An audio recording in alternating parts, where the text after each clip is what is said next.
रामायण के सुंदर कांड में हनुमान जी के साहस और देवाधीन कर्म का वर्णन किया गया है। हनुमान जी की भेंट राम जी से उनके वनवास के समय तब हुई जब राम जी अपने भ्राता लक्ष्मण के साथ अपनी पत्नी सीता की खोज कर रहे थे। सीता माता को लंकापति रावण छल से हरण करके ले गया था। सीता जी को खोजते हुए दोनों भ्राता ऋषिमुख पर्वत के समीप पहुंच गए, जहां सुग्रीव अपने अनुयायियों के साथ अपने ज्येष्ठ भ्राता बाली से छिपकर रहते थे। वानर राज बाली ने अपने छोटे भ्राता सुग्रीव को एक गंभीर मिथ्याबोध के चलते अपने साम्राज्य से बाहर निकाल दिया था और वो किसी भी तरह से सुग्रीव के तर्क को सुनने के लिए तैयार नहीं था। साथ ही बाली ने सुग्रीव की पत्नी को भी अपने पास बलपूर्वक रखा हुआ था। राम और लक्ष्मण को आता देख सुग्रीव ने हनुमान को उनका परिचय जानने के लिए भेजा। हनुमान एक ब्राह्मण के वेश में उनके समीप गए। हनुमान के मुख से प्रथम शब्द सुनते ही श्री राम ने लक्ष्मण से कहा कि कोई भी बिना वेद पुराण को जाने ऐसा नहीं बोल सकता जैसा इस ब्राह्मण ने बोला। राम जी को उस ब्राह्मण के मुख, नेत्र, माथा, भौं या अन्य किसी भी शारीरिक संरचना से कुछ भी मिथ्या प्रतीत नहीं हुआ। राम जी ने लक्ष्मण से कहा कि इस ब्राह्मण के मंत्र मुग्ध उच्चारण को सुनके तो शत्रु भी अस्त्र त्याग देगा। उन्होंने ब्राह्मण की ओर प्रशंसा करते हुए कहा कि वो नरेश राजा निसंकोच ही सफल होगा जिसके पास ऐसा गुप्तचर होगा। श्री राम के मुख से इन सब बातों को सुनकर हनुमान जी ने अपना वास्तविक रूप धारण किया और श्री राम के चरणों में नतमस्तक हो गए। श्री राम ने उन्हें उठाकर अपने हृदय से लगा लिया। उसी दिन एक भक्त और भगवान का हनुमान और प्रभु राम के रूप में अटूट और अनश्वर मिलन हुआ। तत्पश्चात हनुमान ने श्री राम और सुग्रीव की मित्रता करवाई। इसके पश्चात ही श्री राम ने बाली को मारकर सुग्रीव को उनका सम्मान और गौरव वापस दिलाया और लंका युद्ध में सुग्रीव ने अपनी वानर सेना के साथ श्री राम का सहयोग दिया। सीता माता की खोज में वानरों का एक दल दक्षिण तट पे पहुंच गया, मगर इतने विशाल सागर को लांघने का साहस किसी में भी नहीं था। स्वयं हनुमान भी बहुत चिंतित थे कि कैसे इस समस्या का समाधान निकाला जाए। उसी समय जामवंत और बाकी अन्य वानरों ने हनुमान को उनकी अद्भुत शक्तियों का स्मरण कराया। अपनी शक्तियों का स्मरण होते ही हनुमान ने अपना रूप विस्तार किया और पवन वेग से सागर को उड़ के पार करने लगे। रास्ते में उन्हें एक पर्वत मिला और उसने हनुमान से कहा कि उनके पिता का उसके ऊपर ऋण है। साथ ही उस पर्वत ने हनुमान से थोड़ा विश्राम करने का भी आग्रह किया, मगर हनुमान ने किंचित मात्र भी समय व्यर्थ न करते हुए पर्वतराज को धन्यवाद किया और आगे बढ़ चले। आगे चलकर उन्हें एक राक्षसी मिली जिसने कि उन्हें अपने मुख में घुसने की चुनौती दी। परिणाम स्वरूप हनुमान ने उस राक्षसी की चुनौती को स्वीकार किया और बड़ी ही चतुराई से अति लघु रूप धारण करके राक्षसी के मुख में प्रवेश करके बाहर आ गए। अंत में उस राक्षसी ने संकोचपूर्वक ये स्वीकार किया कि वो उनकी बुद्धिमत्ता की परीक्षा ले रही थी। आखिरकार हनुमान सागर पार करके लंका पहुँचे और लंका की शोभा और सुंदरता को देखकर आश्चर्यचकित रह गए। और उनके मन में इस बात का डर भी हुआ कि यदि रावण नहीं माना तो इतनी सुंदर लंका का सर्वनाश हो जाएगा। तत्पश्चात हनुमान ने अशोक वाटिका में सीता जी को देखा और उनको अपना परिचय बताया। साथ ही उन्होंने माता सीता को सांत्वना दी और साथ ही वापस प्रभु श्री राम के पास साथ चलने का आग्रह भी किया, मगर माता सीता ने ये कहकर अस्वीकार कर दिया कि ऐसा होने पर श्री राम के पुरुषार्थ को ठेस पहुँचेगी। हनुमान ने माता सीता को प्रभु श्री राम के संदेश का ऐसे वर्णन किया जैसे कोई महान ज्ञानी लोगों को ईश्वर की महानता के बारे में बताता है। माता सीता से मिलने के पश्चात हनुमान प्रतिशोध लेने के लिए लंका को तहस नहस करने लगे। उनको बंदी बनाने के लिए रावण पुत्र मेघनाद इंद्रजीत ने ब्रह्मास्त्र का प्रयोग किया। ब्रह्मा जी का सम्मान करते हुए हनुमान ने स्वयं को ब्रह्मास्त्र के बंधन में बंधने दिया। साथ ही उन्होंने विचार किया कि इस अवसर का लाभ उठाकर वो लंका के विख्यात रावण से मिल भी लेंगे और उसकी शक्ति का अनुमान भी लगा लेंगे।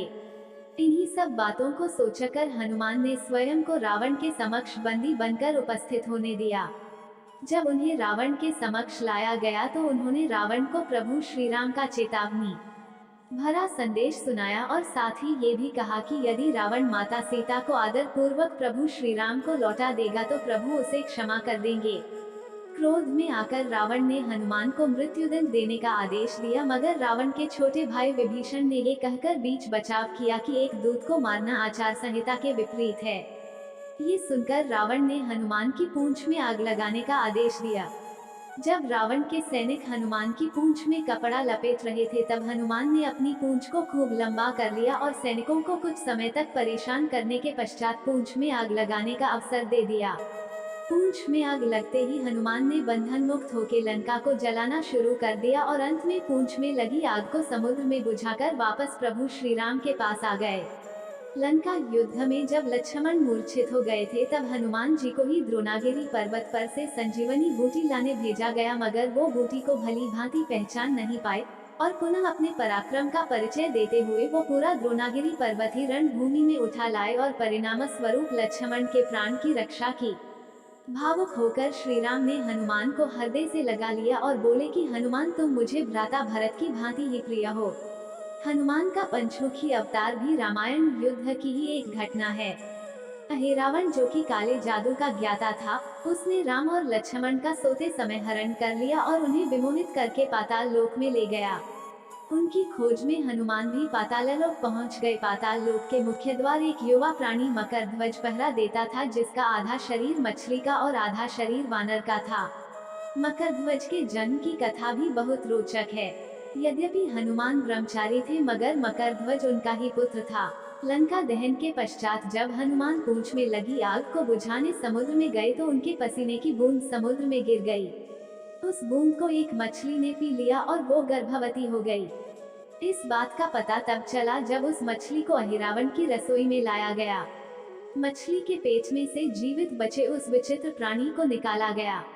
अहिरावण ने उसे पालकर बड़ा किया और उसे पातालपुरी के द्वार का रक्षक बना दिया। हनुमान इन सभी बातों से अनभिज्ञ थे। यद्यपि मकरध्वज को पता था कि हनुमान उसके पिता हैं, मगर वो उन्हें पहचान नहीं पाया क्योंकि उसने पहले कभी उन्हें देखा नहीं था।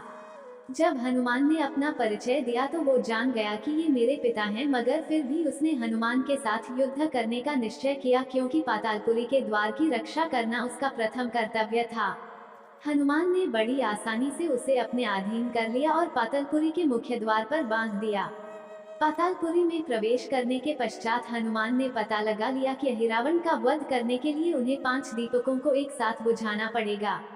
अतः उन्होंने पंचमुखी अवतार श्री वराह, श्री नरसिम्हा, श्री गरुण, श्री हयग्रीव और स्वयं धारण किया और एक साथ में 5 दीपकों को बुझाकर अहिरावण का अंत किया। अहिरावण का वध होने के पश्चात हनुमान ने प्रभु श्री राम के आदेशानुसार मकरध्वज को पातालपुरी का नरेश बना दिया। युद्ध समाप्त होने के साथ ही श्री राम का 14 वर्ष का वनवास भी समाप्त हो चला था। तभी श्री राम को स्मरण हुआ कि यदि वो वनवास समाप्त होने के साथ ही अयोध्या नहीं पहुँचे तो भरत अपने प्राण त्याग देंगे। साथ ही उनको इस बात का भी आभास हुआ कि उन्हें वहां वापस जाने में अंतिम दिन से थोड़ा विलंब हो जाएगा। इस बात को सोचकर श्री राम चिंतित थे, मगर हनुमान ने अयोध्या जाकर श्री राम के आने की जानकारी दी और भरत के प्राण बचाकर श्री राम को चिंता मुक्त किया। अयोध्या में राज्याभिषेक होने के बाद प्रभु श्री राम ने उन सभी को सम्मानित करने का निर्णय लिया जिन्होंने लंका युद्ध में रावण को पराजित करने में उनकी सहायता की थी। उनकी सभा में एक भव्य समारोह का आयोजन किया गया जिसमें पूरी वानर सेना को उपहार देकर सम्मानित किया गया। हनुमान को भी उपहार लेने के लिए बुलाया गया। हनुमान मंच पर गए मगर उन्हें उपहार की कोई जिज्ञासा नहीं थी।